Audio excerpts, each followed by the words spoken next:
बिस्मिल्लाहिर्रहमानिर्रहीम। 10th class, आज हम चैप्टर 11 साउंड के कॉन्सेप्चुअल क्वेश्चन सॉल्व करेंगे। फर्स्ट क्वेश्चन है, why two tin cans with a string stretched between them could be better way to communicate than merely shouting through air.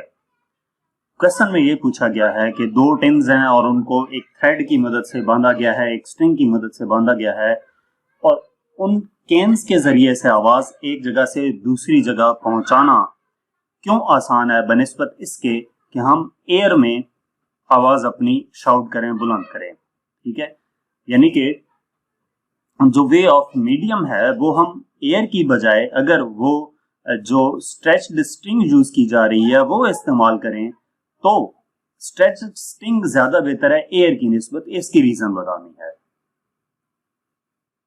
तो इसकी बुनियादी reason आपको ये मालूम होना चाहिए कि जो मीडियम है, सॉलिड, एयर, सॉलिड, लिक्विड और गैस, इन तीनों में से फास्टेस्ट जिस मीडियम में साउंड ट्रेवल करता है वो सॉलिड है, उसके बाद लिक्विड है, और उस सबसे कम जिसमें सॉलिड की स्पीड, जिसमें साउंड की स्पीड होती है वो गैस है। तो अगर हम इन दोनों की बात करें तो एयर एक गैस है और जो स्ट्रेच्ड स्ट्रिंग है, ये आपको कैन नजर आ रहे हैं और उनमें एक स्ट्रेच्ड स्ट्रिंग लगी हुई है, ये स्ट्रेच्ड स्ट्रिंग एक सॉलिड है और एयर क्या है, गैस है। अब सॉलिड में जो साउंड ट्रेवल करने की रफ्तार है, स्पीड है, वो ज्यादा होती है, और एयर में जो साउंड के ट्रेवल करने की स्पीड है वो कम होती है। तो इस वजह से जो कैन है जो कि थ्रेड के साथ या स्ट्रिंग के साथ अटैच हैं, इनके जरिए से साउंड एक जगह से दूसरी जगह पहुंचाना ज्यादा अच्छा तरीका है। नेक्स्ट हमारे पास क्वेश्चन नंबर 2 है, we can recognise person speaking with the same loudness from their voice. क्या हम दो बंदे हैं या दो से ज्यादा जितने भी बंदे हैं वो बात कर रहे हैं आपस में और उनकी वॉइस का जो लाउडनेस है वो सेम है, तो फिर भी हम उनके दरमियान डिफरेंशिएट कर लेते हैं कि ये एक नहीं, दो बंदे बात कर रहे हैं, तीन कर रहे हैं, चार कर रहे हैं, यानी कि हर एक की आवाज डिफरेंट होती है बनिस्बत इसके कि उनका लाउडनेस सेम हो। How is this possible? तो ऐसा कैसे पॉसिबल है? तो अब ये जैसे आपको दो साउंड्स के ग्राफ दिखाए गए हैं, ये साउंड और ये साउंड, इन दोनों का ग्राफ का जो एम्पलीट्यूड है वो सेम है, लेकिन इसकी जो वेव है वो और है और इसकी वेव और है। ये जो आवाज है ये ट्यूनिंग फॉर्क की है और ये जो आवाज है ये एक पियानो की है। अब एम्पलीट्यूड सेम था लेकिन उनके दरमियान डिफरेंशिएट हो जाएगा जब वो अलग अलग जब वो साउंड्स, दोनों sounds at a time produce हो रही होंगी, तो हमें पता चल जाएगा कि ये दो डिफरेंट साउंड्स हैं। अब ऐसा हमें कैसे पता चलता है? एक कैरेक्टरिस्टिक्स होती है साउंड की क्वालिटी, उस क्वालिटी की बेस पे हमें ये पता चल जाता है कि ये डिफरेंट साउंड है। अब क्वालिटी है क्या? Quality of sound is the characteristics by which we can distinguish between two sounds of same loudness and pitch. कि दो ऐसी साउंड्स जिनकी लाउडनेस और पिच सेम हो तो उनके दरमियान हम डिफरेंशिएट कर सकते हैं, और वो किस जरिए से कर सकते हैं? वो क्वालिटी, कैरेक्टरिस्टिक्स है साउंड का, क्वालिटी उसकी बेस पे हम कर सकते हैं। इसके बाद नेक्स्ट हमारे पास क्वेश्चन नंबर 3 है, you can listen to your friend round the corner but you can not watch him why. कि आप अपने फ्रेंड को, दोस्त को एक कॉर्नर के अक्रॉस सुन सकते हैं लेकिन उसे देख नहीं सकते।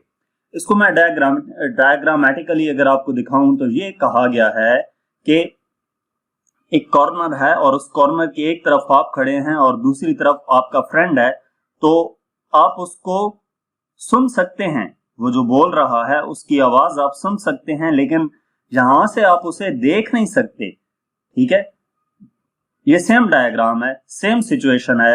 वो जो बोल रहा है वो आवाज आपको सुनाई देती है लेकिन वो आपको नजर नहीं आ रहा। तो ऐसा क्यों है? ऐसा बेसिकली इसलिए है कि इसमें दो चीजें इन्वॉल्व हैं। एक, सुनने का ताल्लुक साउंड वेव से है और देखने का ताल्लुक लाइट वेव से है। जो साउंड वेव्स हैं वो अक्रॉस द कॉर्नर बेंड कर जाती हैं। ठीक है, साउंड वेव्स क्या कर जाती हैं? बेंड कर जाती हैं, डाइफ्रैक्शन का प्रोसेस के जरिए से।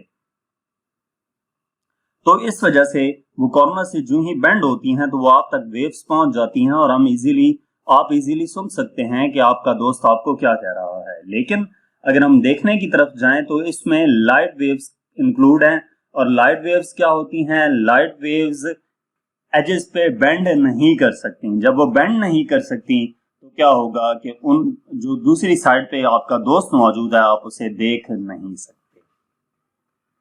नेक्स्ट क्वेश्चन नंबर 4 है, Why must the volume of a stereo in a room with wall-to-wall carpet be tuned higher than a room with a wooden floor? क्या आपके पास दो किस्म के रूम मौजूद हैं, एक में वॉल टू वॉल कारपेट है कि हर तरफ कारपेट लगी हुई है, और दूसरी तरफ जो फ्लोर है वो वुडन फ्लोर है। तो उनमें जब आप एक स्टेरियो ओपन करते हैं, यानी कि कोई भी आपके पास स्पीकर है और उसका जो वॉल्यूम है वो आपको कारपेट फ्लोर में वॉल्यूम हाई रखना पड़ता है, उसकी जो नॉब होती है उसको रोटेट करके, और जो वुडन फ्लोर वाला रूम होगा उसमें आपको वॉल्यूम इतना ज्यादा ऊंचा नहीं रखना पड़ता। वो हल्की सी भी आप नॉब दें तो उसका साउंड काफी आपको फील होता है। इसकी वजह क्या है? तो बेसिकली जो कारपेटेड रूम है, कारपेटेड रूम से मुराद ये है कि वो क्या करेगा, कारपेट एक सॉफ्ट मटेरियल है, वो साउंड को एब्जॉर्ब कर लेता है। तो इसके लिए आपको स्टेरियो जो है उसको उसकी ट्यून हाई रखनी पड़ेगी। लेकिन दूसरी तरफ जब हम रूम जाएं, ऐसा उस रूम की तरफ जाएं जिस रूम की फ्लोर जो है वो वुड का बना हुआ है, तो वुड रिफ्लेक्ट करता है। अब प्लेन है ना, देखें आप, फ्लोर बिल्कुल प्लेन है, अब वो प्लेन सरफेस से साउंड रिफ्लेक्ट करता है तो वहां पे एब्जॉर्ब नहीं होगा। इस वजह से जो साउंड है वो यहां से आपको स्टेरियो का जो वॉल्यूम है वो कम रखना पड़ेगा, क्योंकि जहां पे जो सॉफ्ट सरफेस थी उसने उसको सॉफ्ट और स्मूथ सरफेस ये वाली थी, ये उसको साउंड को रिफ्लेक्ट करेगा, और ये जो कारपेट है रफ सरफेस है ये उसको एब्जॉर्ब कर लेगी। तो इस वजह से कारपेटेड रूम में स्टेरियो का जो ट्यून है वो हाई रखना पड़ेगा, और जो वुडन फ्लोर वाला रूम है उसमें आपको स्टेरियो का जो वॉल्यूम है वो कम रखना पड़ेगा, क्योंकि अगर आप इसमें साउंड ज्यादा करेंगे तो डेफिनेटली उतना ज्यादा वो रिफ्लेक्ट होगा, उतनी ज्यादा इको प्रोड्यूस होगी। नेक्स्ट हमारे पास क्वेश्चन नंबर 5 है, A student says that two terms, speed and frequency of the wave, refer to the same thing. What is your response? कि एक स्टूडेंट ये कहता है कि जो स्पीड है और वो फ्रीक्वेंसी है वो एक ही चीजें हैं, तो आप इसका क्या रिस्पॉन्स देते हैं? तो ये बेसिकली दो अलग अलग चीजें हैं। स्पीड ये शो करती है कि कोई भी जो वेव है वो मीडियम में किस स्पीड से मूव कर रही है, कितनी तेजी से मूव कर रही है, ये उसको शो करती है। जबकि फ्रीक्वेंसी क्या होती है? फ्रीक्वेंसी ये होती है कि नंबर ऑफ साइकिल पर यूनिट टाइम, एक स्पेसिफिक टाइम में कितने नंबर ऑफ साइकिल्स पास हो रहे हैं। तो ये दो अलग अलग चीजें हैं। अब इसमें आप देखें तो इसकी जो साउंड की स्पीड है वो स्लो है इसके साउंड की स्पीड के निस्बत। आपको ऐसा लग रहा है लेकिन ऐसा नहीं है, ठीक है। आप देख सकते हैं इसके रोटेट करने से जो स्पीड ऑफ साउंड है वो सेम है, लेकिन अगर हम दूसरी तरफ इसकी फ्रीक्वेंसी की बात करें तो फ्रीक्वेंसी एक स्पेसिफिक टाइम में कितनी वेव्स गुजर रही हैं उस पर डिपेंड करता है, number of cycles per unit time. Next question number 6 है, two people are listening to the same music at the same distance. दो लोग हैं, दो आदमी हैं, और वो एक स्पीकर से आवाज सुन रहे हैं सेम डिस्टेंस पे, और वो डिसएग्री करते हैं उसकी लाउडनेस पे, कि वो एक कहता है कि आवाज ऊंची है और दूसरी कहता है कि नहीं कम है और ऊंची करो। तो इसमें एक्सप्लेन करना है कि ऐसा क्यों हो रहा है। वो दोनों सेम डिस्टेंस पे अगर ऐसा कह रहे हैं, एक कहता है कि आवाज ऊंची है और दूसरा कहता है कि नहीं आवाज ऊंची नहीं है, तो हमें इसके बारे में क्या आइडिया लगा सकते हैं कि क्या प्रॉब्लम हो सकती है इसमें। तो सिचुएशन ये है कि ये एक स्पीकर है या कोई भी सोर्स है जहां से साउंड प्रोड्यूस हो रही है, और ये दो मुख्तलिफ आदमी सेम डिस्टेंस पे मौजूद हैं और इसकी आवाज सुन रहे हैं। और अगर ये उसकी लाउडनेस से मुत्तफिक नहीं है, एक कहता है कि आवाज ज्यादा है, दूसरी कहता है कि आवाज कम है, तो बेसिकली प्रॉब्लम ये है कि फिर प्रॉब्लम उनके ईयर्स में है, ठीक है। जो उस साउंड को डिटेक्ट कर रही है डिवाइस, वो क्या है, ईयर है। तो ईयर जो है वो प्रॉपरली उनके साउंड को डिटेक्ट नहीं कर पा रहा, उनके ईयर में प्रॉब्लम है, इस वजह से वो ऐसा उससे जो उसकी लाउडनेस है उससे वो डिसएग्री कर रहे हैं। नेक्स्ट क्वेश्चन नंबर 7 है, is there any difference between echo and reflection of sound. तो इको और रिफ्लेक्शन दोनों सेम चीजें हैं, इनमें कोई डिफरेंस नहीं होता। इको हम क्या कहते हैं कि जब साउंड जो होता है किसी भी सरफेस पे पड़े और उस सरफेस से टकरा के वापस आ जाए, पहले ही मीडियम में, जिस मीडियम में साउंड ट्रेवल कर रहा था वो किसी दूसरे मीडियम से टकराया और उस मीडियम से टकरा के वापस पहले मीडियम में आ जाए, तो उसको क्या नाम दिया जाता है, इको का। और इसी फेनोमेना को रिफ्लेक्शन ऑफ साउंड का नाम दिया जाता है। नेक्स्ट क्वेश्चन नंबर 8 है, will two separate 50 dB sounds together constitute a 100 dB sound? explain। कि दो डिफरेंट साउंड्स हैं और दो डिफरेंट साउंड से मुराद एक साउंड का जो इंटेंसिटी लेवल है वो 50 dB है और दूसरे का भी जो साउंड है वो 50 dB है, तो ये दोनों मिलकर 100 dB साउंड नहीं बनाते। क्यों? क्योंकि dB हमारे पास एक्सपोनेंशियल स्केल है डेसिबल में। Each 10 dB increase in sound makes the sound 10 times louder। कि हर 10 टाइम जो इंक्रीज होगा dB में वो क्या करेगा, साउंड को 10 टाइम्स लाउडर बना देगा। तो इंक्रीज जो होगा 50 dB में वो 104 टाइम्स लाउडर होगा। Hence it will not make 100 dB but twice as loud is as increase of 10 log 2, यानी कि 3.01 dB, तो ये 53.01 dB आ जाता है, is twice as loud as 50 dB।